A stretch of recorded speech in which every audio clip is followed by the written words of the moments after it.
একই সময়ে চলে আসলাম আপনাদের সাথে ভয়েস দিয়ে ভিডিও শেয়ার করার জন্য।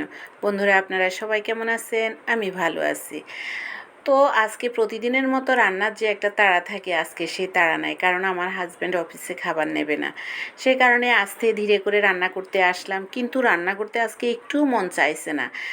আমি একা, মেয়েরাও নিজেরা ওরা ফ্রাইড রাইস করে খাবে, তো আমি তো আর ওগুলা খাবো না। সেই কারণে আমি নিজের জন্য রান্না করতে হবে।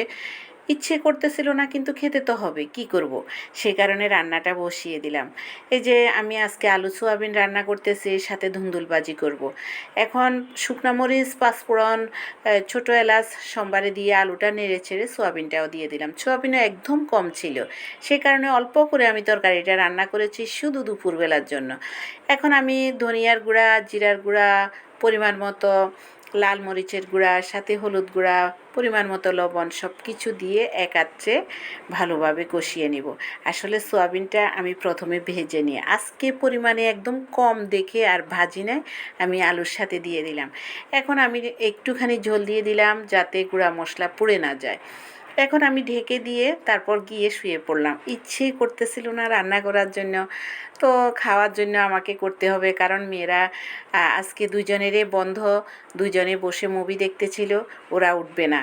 তো যাই হোক, আর মেয়েদেরকে দিয়ে চাই না যে ওরা কাজ করুক আমার চোখের সামনে, আমি নিজেই করে নিই, কারণ আমার সন্তান কাজ করুক আমি চাই না আমার সামনে ওরা একটু কষ্ট করুক। আমার মাও আমাকে সেইভাবেই মানুষ করেছে, মা কখনো কাজ করতে দেয় নাই। শুধু মা না, আমার কাকিমারাও আমার সাথে এমন করেছে, আমাকে কখনো কাজ করতে দেয় নাই।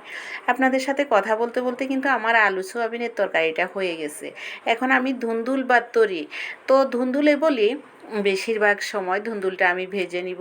কালো জিরা, শুকনো মরিচ সোমবারে দিয়ে আমি ধুন্দুলটা তেলে দিয়ে দিলাম। ধুন্দুলটা আমার হাফ কেজি ধুন্দুল একদম অল্প একটু হয়ে গেছে। ধুন্দুলটা এত সফট আর এত সুন্দর করে একদম কমে যায়। তো মানুষ একজন, সেই কারণে রান্নাও করেছি অল্প অল্প করে।